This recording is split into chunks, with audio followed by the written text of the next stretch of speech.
It's the week ending Saturday the 7th of December, and this is The Week Unwrapped. In the past 7 days, we've seen Donald Trump calling Justin Trudeau two-faced at London's NATO summit, North Korea threatening Japan with a missile, and finally, the release of a trailer for the new James Bond movie. But we're here to bring you some stories that passed under the radar this week. Big news not making headlines right now, but with repercussions for all our lives. I'm Olly Mann. Let's unwrap the week. And joining me today from the week's digital team are Kari, Wilkin, Gabriel Power, and making his Week Unwrapped debut, our new Deputy Digital News Editor, Joe Evans. Hello, Joe. Hello, thank you for having me. Give us a fun fact about yourself. I am not only a journalist, but also a very committed Wolverhampton Wanderers fan, and so any football-related content on this podcast I will have very strong opinions on. And you'll bring dragging back to Wolverhampton Wanderers, which doesn't happen often when we do cover football content. How committed are we talking? Are you wearing a t-shirt under that? I'm not wearing a t-shirt under that, but Wolverhampton Wanderers beat one of my colleagues' teams yesterday, and it's made my day. All right. Well, Gabriel, who just said yes, yes. Was it you? Yeah, it was West Ham. Right. You're stuck in the show this week. What do you think this week will be remembered for? Some serious beef is forming between animal rights activists and Hindus in Nepal. By the end of the two-day festival, the entire landscape looks like a barbaric, bloody massacre on a battlefield. Typically, there is no concept of hygiene.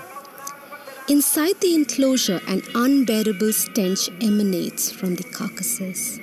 Outside, the fields are covered with human excreta and the unwanted remains of the slaughtered animals, stomachs, decaying intestines, and the severed heads.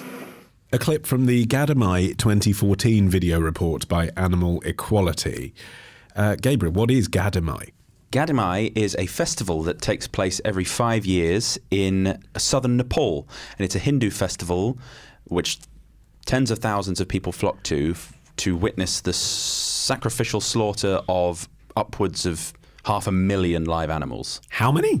500,000. Well, the numbers are hard to verify because of the amount that are smuggled across the border from neighbouring India, which obviously has a large Hindu majority. We're talking in the region of hundreds of thousands.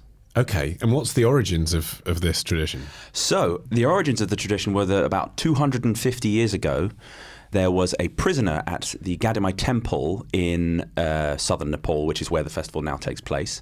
And he attested that Gadamai, the goddess of power, the Hindu goddess of power, came to him in a dream and told him to sacrifice animals and then you'll be free. And so he promised to do so, and then he woke up the next morning and his shackles were off and he went out and he killed a few animals, and that was pretty much it. And from then on, every 5 years, hundreds of thousands of people go to this small town and, they hack animals to pieces, which is, it's quite something. Yeah. And it's, Kari, probably not something that was on most European journalists' radar until a few years ago. I mean, it happens every 5 years. I first saw coverage of this last time 5 years ago. Before then, people didn't seem to notice this was happening in the West, but it's a huge event. Yeah, I mean, it really sort of came to the attention of animal rights activists in 2009, which was when the festival was really at its peak. And yes, in that year, as Gabe was saying, it's estimated that 500,000 animals were killed in these really horrific ways. And outline for us in audio form. Apologies to anyone who's sensitive to this kind of thing. It's gruesome even to hear about it, let alone to watch it. But this year's festival began last Tuesday. Basically, it starts with a priest killing a goat, a rat, chicken, pig and a pigeon, and then offering blood from his own body. And around 200 butchers armed with these curved knives then herd 3,500 buffalo into a walled arena, which is only about the size of a football field, and behead them. Basically in just a long stream of slaughter. There's descriptions of baby buffalo bellowing in terror as they watch their mothers being slaughtered. A lot of these animals are collapsing from exhaustion and sickness and stress before they're even killed. I mean, it just absolutely horrific scenes. And Joe, this looks particularly, when you're sort of watching clips on YouTube, this looks particularly barbaric because, as Kari suggests, people are wielding these sort of ancient knives and stuff. It looks like something from thousands of years ago, not that could possibly be happening now. But it depends which bits you watch. I mean, you know, if you watch sort of documentaries about the subject, it's clear that families go for a day out. There's a fun fair. There are people selling sweets. Like, the animal sacrifice is the backdrop to what is basically an enormous community event. Yeah, and it's you're right. It's very difficult to sort of narrow down exactly what type of event it is really for the people going. As you rightly point out, lots of people go and sort of buy sweets, and kids sort of sit on their father's shoulders and they sort of stroll around and use the fun fair.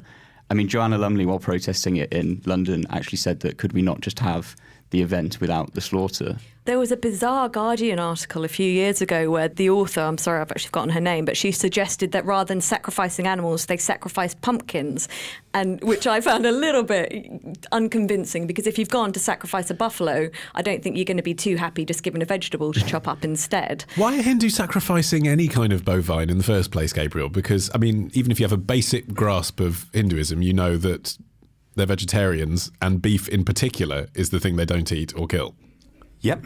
So, I mean, it's one of the reasons why this is not only why Gadamai is not only protested by animal rights activists across the world. It's also protested by Hindus within Nepal and India, because it seems to go against ahimsa, which is the kind of guiding principle of non-violence in Hindu doctrine. And so it seems very gratuitous. And the more it goes on, the stronger the outrage becomes with each edition, the less able to explain it its adherents seem to be. But what is the explanation for we definitely don't kill cows? Well, they seem to think it's really complicated. I haven't found like a genuinely good argument for it, but basically it seems that they appear to make a strong enough distinction between cows and buffalo. Right. Okay. So they slaughter obviously animals in their hundreds of thousands, but all of the bovine that are slaughtered reportedly, although they're not, you know, I don't know, it all seems a bit under-regulated, let's say, and the footage attests to that.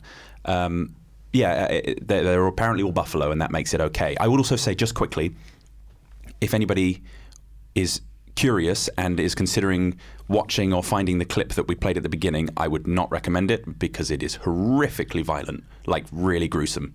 So yeah, that's just a warning. Who knew ritual slaughter is not pleasant to watch? I think it's also important to make the point that this isn't, you know, Nepal versus the world, people being outraged. There's huge opposition within Nepal against it. In fact, in 2015, the temple where these sacrifices take place announced a ban on the bloodshed. And the following year, Nepal's Supreme Court directed the government to discourage the bloodshed.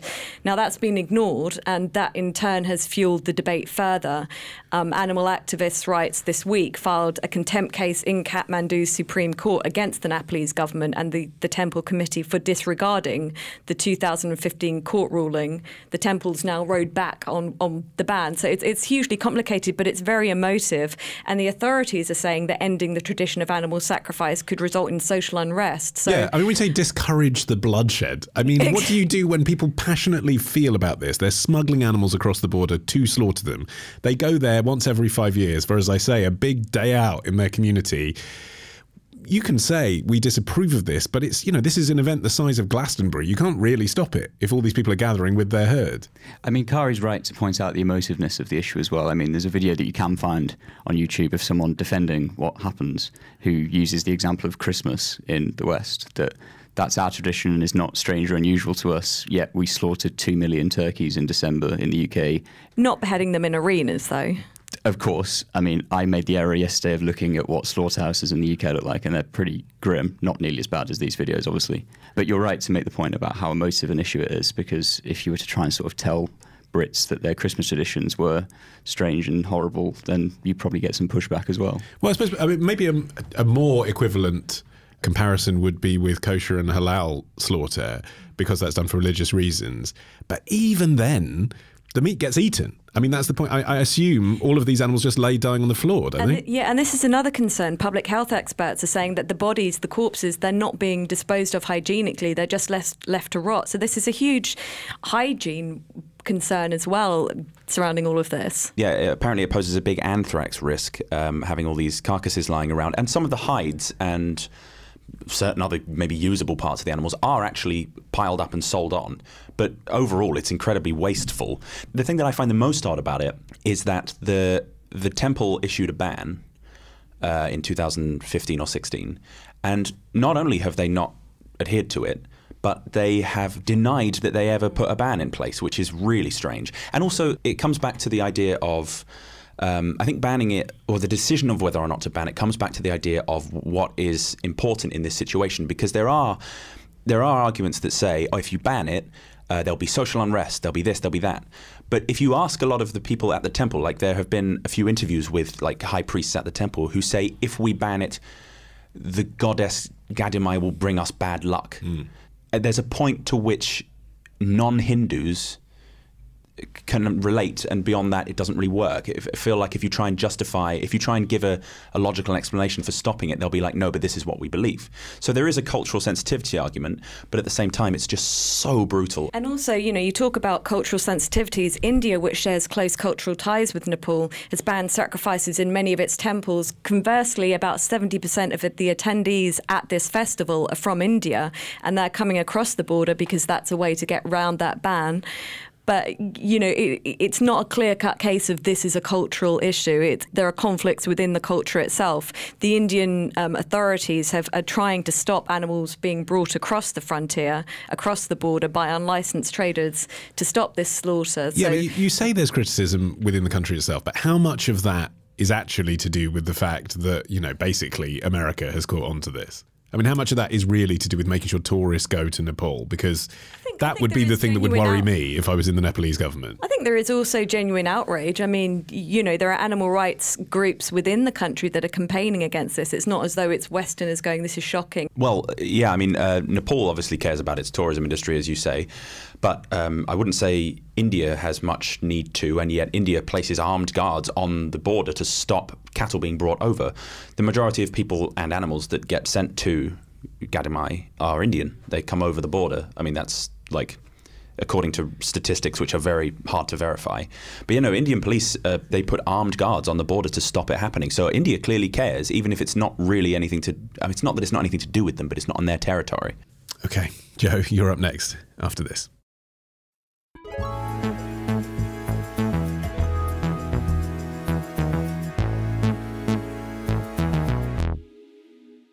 Okay, Joe, your turn. What do you think this week will be remembered for? From Russia with Blood, our Chechen death squad stalking Europe. Nowhere has Russia been able to pursue its overseas killing campaign with greater impunity than in the United Kingdom. This is, you know, as you say, this is a pattern which goes all the way back to Russia, and Putin is notorious for killing critics and opponents of his regime. But in 2006, he passed laws enabling Russian agents to kill people designated as enemies of the Russian state abroad. Author Heidi Blake speaking on MSNBC. Joe, she's got a book out, but I presume that isn't your story. What is? The story is that this week German authorities have expelled 2 Russian diplomats after a former Chechen insurgent was shot dead in broad daylight in a park in Berlin. Yes, I saw that, and they're treading a little carefully, aren't they? But the inference is basically, obviously, the German government believe that Putin ordered his killing. Yes, so you're right to say they're treading very carefully, but German magazine Der Spiegel have reported that essentially the German authorities believe that Russian fingerprints are all over this death, and not only sort of Russian fingerprints generally, but that a region of Russia called Chechnya might be behind the killing. The phrase you see applied to this kind of thing is Chechen death squads. Just give us a précis. So the reason that you're seeing that phrase used so regularly is that there's been a number of high-profile Chechen deaths over the past sort of decade, all of which have been in fairly suspicious circumstances. And this kind of has spread from deaths in Europe. There's been deaths in Dubai. There's been about a dozen in Turkey. And so this kind of string of deaths, all in fairly sort of unsubtle assassination attempts, so the claims say, has led people to believe that maybe there is sort of Chechen operatives operating around the world. But Skripal, he wasn't Chechen, was he? He was just a critic of Russia. So Skripal was slightly different in that it's believed that he was sort of, the knockoff attempt on Skripal was sort of from the top Putin. But the fact that there's been this sort of string of Chechens dying across the world, and that the leader of Chechnya is basically able to run it as a sort of de facto rogue state within a rogue state, has led people to think that these are all kind of linked, and that Chechnya is kind of knocking off its own enemies independent from the sort of Russian state as a whole. I see, but doing so only really with the implicit authority of Putin. And so that's the link, isn't it? So that is the link. He basically, the leader of Chechnya is basically able to run the area as a sort of proxy state. He was basically able to do whatever he wishes to do in exchange for pledging allegiance to Putin's leadership. Kari, how are Chechnya able to do this if they are? They've got a population of 1.39 million. If you compare that to London, we've got a population of 8.9 million. I mean, it's not a big country. No, but I think you have to look at the nature of the country. I mean, basically, the Chechnyan leader, the Kremlin-backed leader, Ramzan Kadyrov, he was installed by Putin and is basically kept in power by Putin. People are saying that if Putin disappeared, this guy would be gone within the day. He's got the support of Russia, so he's got access to Russian weapons, that sort of thing. But Chechnya as a whole, ironically, when Putin installed Kadyrov, it was contrary to everything that Gorbachev had tried to achieve in trying to keep control of Chechnya in terms of stopping it becoming a lawless state, a bandit state run by thugs who basically rule through violence. And in fact, that's exactly what this man now does. So he's got these death squads, this is how he rules within his own country. So he's got the means and the access to send these groups abroad. Why do you think the outrage in Western Europe has been fairly muted on this one? I mean, I suppose with the Skripals, the case in Salisbury was that anyone could have been and was affected by Novichok being daubed around the place. But in this case, obviously it was a targeted assassination, a shooting in the back of the head. Perhaps the feeling is, well, they're attacking their own critics. They shouldn't be doing it out of their country. But, they didn't target anyone who had no relation to their conflict at all. So, yeah, the sort of nature of the assassination is far less sort of widely disruptive than the Skripal case, in the sense that a cyclist rode over to him in a park, shot him at point-blank range and cycled away again. The response internationally and also in Germany has also been far less than it was in the Skripal case. They've dismissed, as I say, 2 diplomats. About 319 diplomats were dismissed from countries after the Skripal poisoning. I think there's also just a lack of sympathy for Chechens. So many Chechens have fled the country because of this violent regime they live under. But Europe's hostility to migrants, and especially to Muslims, there's not much sympathy. There are several thousand Chechens in legal limbo in Germany and Poland and other EU countries. And Russia and Kadyrov, this Chechen leader, are feeding into that by basically accusing these Chechen rebels of terrorist leanings, and some of these Chechen rebels have joined, Islamic State, radical jihadist movements because they are so desperate just to fight back. And the general ignorance as well, Gabriel, amongst the population in places like Britain about Chechnya at all. I mean, most people wouldn't be able to point at it on a map. They know it's related to Russia. They've heard stories about there being, as Kari was suggesting, conflations with Islamic State, that there's been civil war, that it has a relationship to Russia's leadership and Georgia. But it's quite cloudy. Like, people wouldn't be able to give you a very strong timeline of events there, would they? No.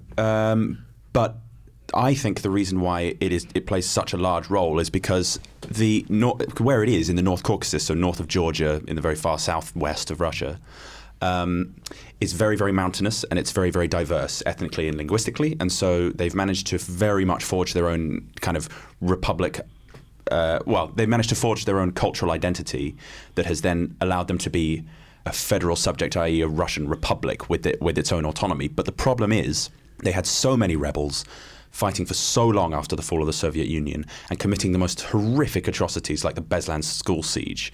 And Putin obviously wanted to make himself look like a strongman. He always has done. Everybody, there's his international image is that he likes seeing himself as a strongman. And so what kept happening is they kept having these rebels, taking hostages in a theater in Moscow in 2001, I think, 2002, sorry, and the Beslan schools crisis in 2004, and a series of apartment bombings across Russia in 1999. And every single time his reaction was to go in all guns blazing as the strongman, like, I'm not taking anything from these Chechen rebels, and then it just multiplies the death toll by 4. And so he realized after a while, even after the Second Chechen War, which was in the year 2000, that approach just doesn't work with Chechnya. There's also, I suppose, as we were discussing in the last episode, a reluctance to actually start a military conflict with Russia over issues like this, because most countries in Europe would lose. Yeah, I think there's Vladimir Putin, he's been very honest about, his approach. He said on state TV that quote, traitors will kick the bucket. You can't put it much more clearly than that, but, And he plays to his local audience. Exactly. Actually, if Germany gets really upset and, the diplomatic fight gets harder, that plays to his audience. Yeah, and he's, as I say, in 2003 he passed a law allowing the FSB, Russia's security service, to conduct operations abroad. It's clear that this is happening. No one's denying that. But Russia is a superpower economically. Look at how much money is invested in London. We can't afford to lose all that. Well, I'm glad you mentioned it. As we sit here at the moment, the government have still not released the details of their inquiry into whether or not Russian money had influenced British politics. The Conservative Party have taken donations from Russians, etc. There are people out there, political opponents of the Conservatives, who say, and this goes for many other countries in the world as well, they don't want to look too closely in this because it will turn back on them. BuzzFeed investigations have also suggested that there have been 14 murders on British soil linked to the Russian state. That's the belief of US officials, and that in every single case, British police have treated them as unsuspicious murders. That's obviously incredibly disturbing if it's true. I think that the money that flows into London through, Russian oligarchs and Russian playboys is absolutely part of the issue. And I think that that's not going to change. I think they're so dominant now as sort of financial powerhouses in London that whether or not there's any incentive for any governing party, especially maybe a Conservative governing party who benefit from massive donations and massive donors, for them to look into this. I also think that a number of people around Europe would be happy to turn a blind eye to this realistically, because the man who was killed in Berlin in August, he was involved in the Pankisi Gorge crisis in 2008, which was border skirmishes between Chechens and Georgia. And he is, a lot of people would consider him a war criminal, So, obviously it's very much internal Georgian and Russian politics, but it's not a clear good versus bad. Yeah, it's not clear good versus bad. I'm obviously not, advocating the murder of a man in broad daylight in a park in Germany, but I think there's a reason why a lot of the international community is not up in arms. Okay, thank you for that. One last story to come. It's from Kari after this.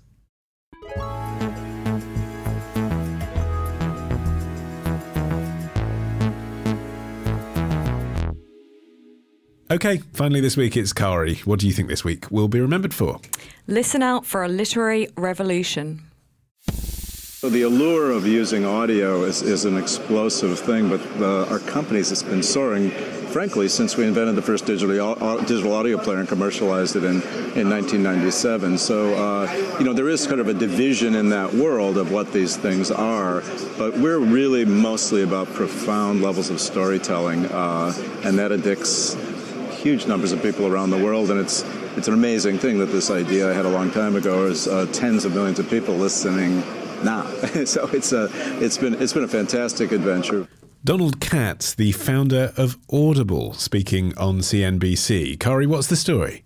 Well, Audible dominates the UK audiobooks market. Customers downloaded more than 3 billion hours of material last year in the UK alone, so that gives you the sense of the scale. Audible is now owned by Amazon. It was founded in 1995, but it's only in recent years that it's really taken off. And this all ties into a report released this week by the consultant firm Deloitte, which predicts that UK audiobook sales will overtake ebooks next year and will generate about £115 million in revenue. Sales of audiobooks have actually trebled since 2014, whereas ebook sales have fallen by about a fifth. And I have to say, when I first read those headline figures, I was filled with dismay, actually. I love reading, and my knee-jerk reaction was, that, we can no longer engage with any one task. We can't concentrate, falling literacy levels, people aren't reading, they're just, having stories on in the background and all of those sort of feelings. Yeah. But then actually, as I read into it... How did you read into it? Was it an ebook format or was it audio? On good old paper.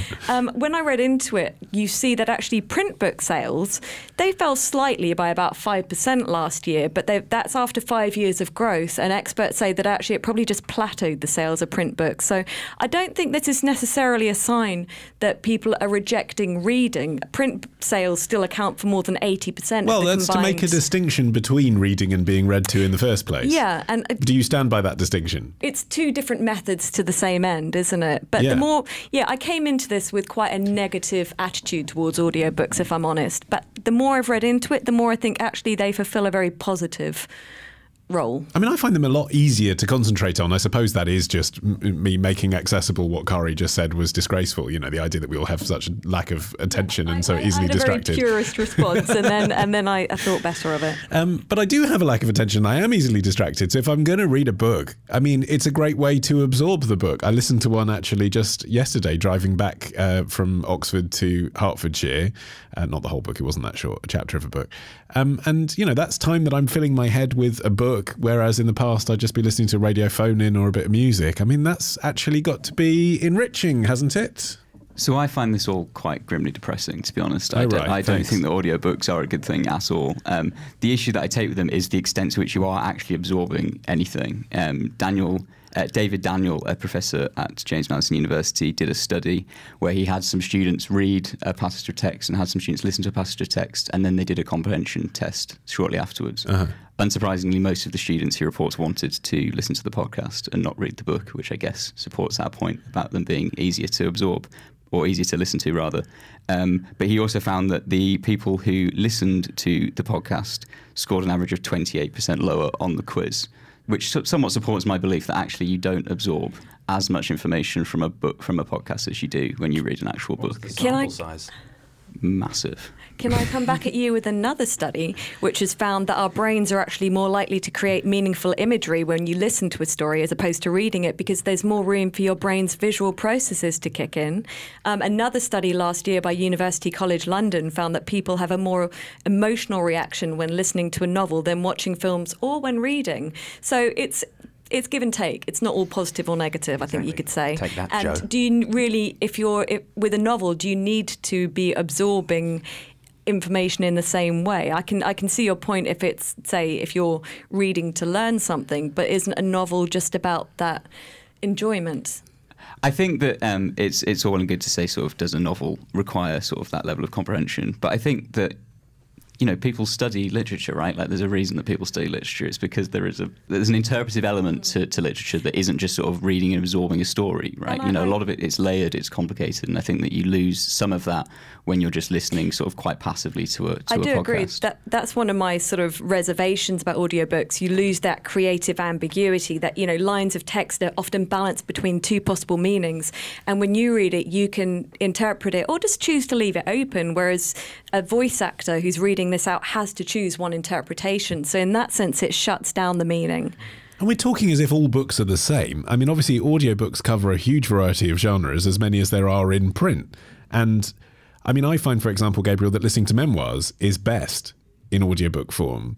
I'm not sure about novels for the reason that Kari said, but, you know, when you're listening to the person who themselves is telling you their life story, it's good that there's less ambiguity about what they're saying, because you can really hear what they mean. Absolutely. Well, I completely disagree with Joe.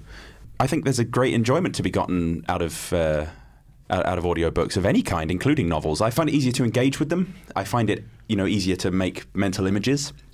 I do, admittedly, have trouble concentrating when I'm reading. I'm one of those people who gets to the end of a page and I'm like, oh, I didn't take in any of that, and then I have to go back and read it again. Conversely, it's not as we seem to be treating this as though it's audiobooks or reading. Yeah. Often it can be both. You can gain a new perspective. There are some really exciting audiobooks being done. For example, Max Brooks' World War Z featured 21 voice actors, so it's really dramatising it, bringing it to life, bringing their interpretations to it, and then you can go away and read the book or vice versa and put your own interpretation, so it can be a good way of studying literature. It's also, I mean, let's think about the listeners who are engaging in this. They're people who often have very stressful, busy lives and actually don't have the time to sit down and read a book in the evening, but might have the time on their commute. I know you're saying they can read a book, but maybe they can't. Maybe they don't literally have the space in front of their face. Do have time on the commute to listen to a book. So they're fitting reading into a world where there was no reading before. There seems to be this sort of assumption that if people weren't listening to audiobooks, they'd be reading. I don't think that would be happening. I think they just wouldn't be getting this literature. Well, you're unlikely often to be reading War and Peace in the queue at Starbucks, aren't you? But you could be listening to it. This debate is predicated on the idea that reading is some sort of incredibly necessary. There's a slight snobbishness around, I think, this sort of... You calling Joe a snob on his debut appearance on the show? Yeah, just a little bit, actually. No, I just feel like I genuinely don't enjoy reading. I know I'm a journalist, so it sounds ridiculous, but I don't enjoy reading. And not everyone can read. What about people with dyslexia? What about children? This is a great way to get children. Think of the children, Joe. Yeah, exactly. Come on. Would you deny them? Studies have shown that audiobooks can significantly help with comprehension and vocabulary. And, there's a growing trend for children to listen to stories on smart speakers and that sort of thing. And yes, in some ways you could say that's depressing because parents are no longer reading to their children. But again, it doesn't have to be either or. And this can give children this love of books so that they're more likely, come the time when they actually can read on their own, to go to a book rather than just going and turning on the TV. But you wouldn't want to see this trend accelerate, Joe? But I think there's a place for it, but I think it's a different format. There's an important role for books to play, as I say, in terms of sort of comprehension and developing interpretation and that kind of thing. I think that's all important stuff that people should do. I think there's a place for audiobooks in the sense that in many ways it's sort of like going to the theatre with your eyes shut, and I agree that sort of things where there's 12, 32 voice actors, because you're actually reading out the book. It is the actual book. It's not a script. Yeah, it's not like they're reading the stage directions and you've got your eyes closed. Obviously, that would give you the whole point is that it's all meant to be happening in your head. Yeah, exactly. I think it's actually slightly misleading to be comparing audiobooks with books. I think actually the market it's more likely to be competing with podcasts and music and television.